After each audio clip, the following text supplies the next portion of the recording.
In this video, you will learn what are various ways to troubleshoot your Netgear range extender, AC750 device during setup in case if you're unable to connect to mywifiext.local website and the site shows an error stating not connected to your Netgear range extender device.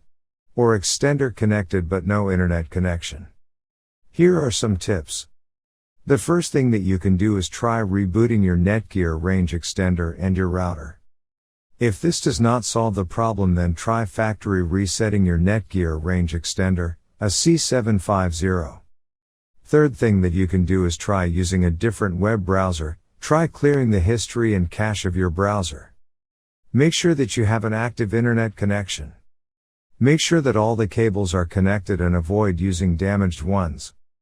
Make sure you are using the latest firmware update on your extender. In case if you are still facing any issue with your Netgear range extender device, get in touch with our Netgear range extender experts for instant solutions. Thanks for watching our video, and do not forget to like, share and comment on the video, so that you never miss any video from our channel.